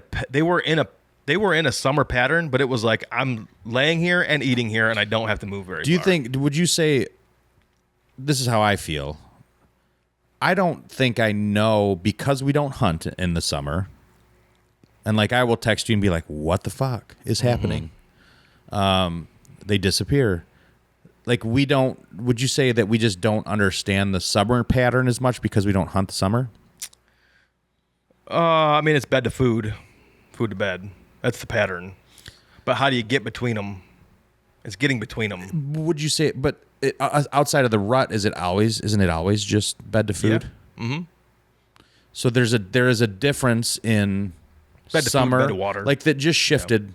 Yes, I would Yeah. like pressure changed and temperature changed. I now it's warm again, but I still think even like today, let's say it's going to be 90. I still think the 90 today is different than it was 2 or 3 weeks ago. It is now. Now Because the velvet has shifted. So you think gone. it's solely more based on the velvet than it is the change in temperature? No, because they're still going to eat, but their testosterone is now rising. Now there's hard mast crop, which acorns are dropping. So if you have an acorn crop, they're going to be on those, not just corn or beans. But it's still bed to food right now. You're going to start seeing scrapes like we're seeing. I just don't ever think about what's the summer pattern. Like, okay, you Bed go to food. Nebraska, they're on a summer pattern still. Yeah. And it's not even so much like let's narrow it even further down to the property that I would say I just know Hillsdale. I don't ever think, okay, what if it's bed to food all the time, but different in the summer? Where is it? It's not different in the summer. Just closer. You really don't think it has the like? Yeah. It doesn't shift. Like I think in the winter their they bed bed doesn't change. They Their bed food further doesn't away. change. In the summer, it's close. So in the summer, they're going to be bed right on the south edge of the property, and they're going to be jumping right into the beans because it's hot. They don't want to move a bunch. In the wintertime, they may go across the street where there's no where the pressure is lacking. Because in the summertime, there's no pressure. Yeah, you're talking about the denning side. Yep. I think in the wintertime, I think they're bedding over there, or they're bedding on the north in that swampy area. But see what I'm saying? The bedding does change. Yes. I'm just saying the variables all are slightly different in the summer than they are in the fall and hunting season. Yes. I never break down in my head the exacts of those variables in the summer when I don't see them. Yeah. They're not on camera. All I do is text you and go, "Where the fuck they at?" Yeah. And then once they hit start in the camera, it's like, okay, they're back. And then you start to, then you really get into, okay, they're on this same pattern, or they're doing this, or the variables of that season. Mm-hmm. I just am thinking, I'm just breaking something down into my head where it's like, if you're going to hunt out of state in the hot summer months, training yourself on a different type of hunting that I don't think about now. I don't think it's a different type of hunting. It's a bed to food hunting, but it's, can I get into this very limited amount of access that I have correctly with the wind and the food source? Doesn't make sense. And are the bucks here, if that's what you want to shoot? So first of all, are the bucks here? That's what you got to figure out. So you get out, you walk the property. Okay, there's big buck tracks. Cool. Check one. Got it. There's a big buck in the area. 2, okay, how does the property lay out? What's the wind? What's the weather? What's my access? So He's still going bed to food, but you've A, figured out he's there, but B, can you even get to him? So typically, if you find that there's a big buck, and you find that you can find that his tracks or his trails he's running are going, let's say, north to south, you're typically looking at movement on an east to west wind or west to east wind. Like they're cutting the wind most. Like, is that typically what you're going to look for? I would say yes. That's how I was set up that last property, is the wind would cut his nose and not be directly into his face. Or even it could be a northwest wind. Yes. And they're they're cutting, you know what I mean? Yes. Cutting that. It doesn't have to be so 90, but okay. I guess the other thing would be like, I think I sat in some good spots in Kansas when we went in September. Yeah. But they were obviously it was 95 degrees, and you could see sign. I feel like I was sitting in fall sits in the wrong time. So I was sitting in a fall sit in the summer. So when I think back to that Kansas last year, I think I didn't push far enough in. I think where I had that opportunity the very first morning when we went in October or November, and that buck, I made that noise and the buck took off. Yeah. I think had I pushed back there in September, I think I would have had luck. But remember, I'm pretty sure the corn was up in September and it was down when we went in the fall in that field. You are correct. Because I remember walking out to that field and going, no fucking way am I walking across this thing, because you just didn't know how far it went. But then I ended up walking it that day when I was in between hunts. Yeah, I'm just going through sort of a training process in my head of where I would think if I'm going to ever, because I would like to hunt Septembers, but I'd like to do it successfully, on what I'm going to look for that I don't look for now. I don't think I ever even think about where the deer are as much as I do once October 1st rolls around. That makes sense. So anyways. So I don't know what I'll do. I don't love hunting when it's 90. I mean, there's no other way around it. I love the fact that I could start my season early. I don't like hunting when it's 90, period. I would go back to this exact same location. I would hunt this exact same area next year and every year. There are deer in this area. There are big bucks in this area. I glassed them. I cut their tracks. I just don't know if I'd go in September. So then what's your plan? What's your plan for this upcoming year? Now that it's, just literally a couple weeks. I'm going to hunt Ohio, Illinois. Are you worried about... And I might go back to Nebraska. Your children's hockey career season? His career? No. His season, yes. I'm going to be, that's going to come into play. They don't go hand in hand. No, they don't. It's the worst possible sport he could play. 100%. Why Kelly? Like, not Kelly as much as me. Yeah. I sat Porter down because he wanted to do hockey. He loves soccer. And I said, I need you to just tell me honestly what you want to do, what you love the most right now. Because if we You go need to hockey, tell me why you love soccer so much. Yeah. I tried to not steer him, but like there Yeah. was that hope of like he wants to do soccer because there's, to me, I remember last fall, there was no better feeling than he had, like, let's just say he had a 1 o'clock game. Mm-hmm. I would drive down and hunt.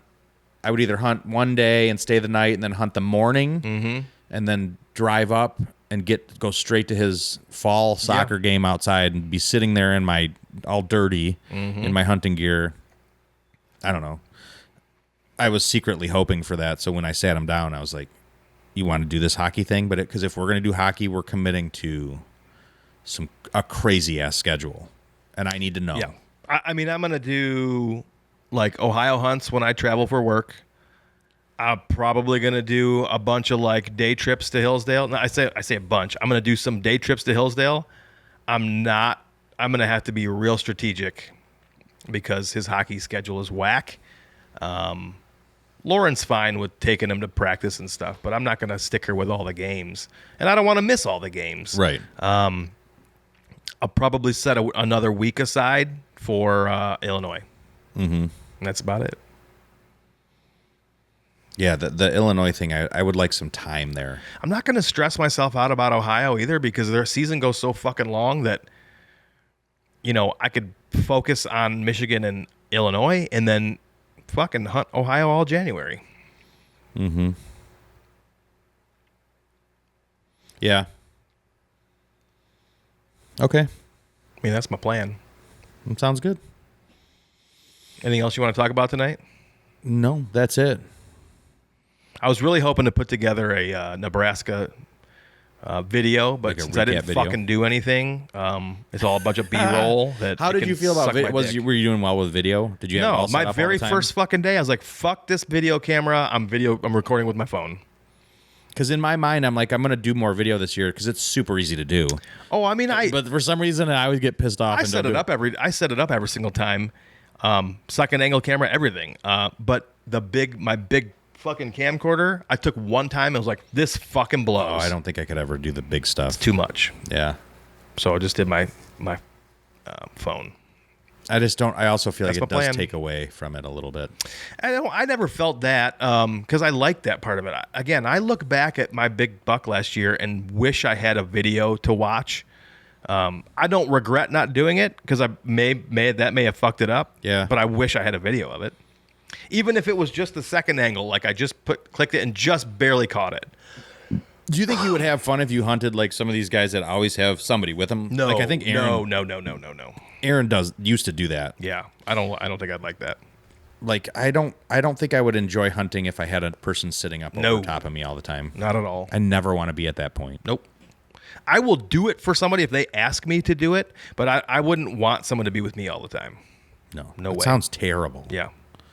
Yep. So, all right. Cool. All right. Well, thanks everybody for listening. We will talk to you all soon. Sooner than later.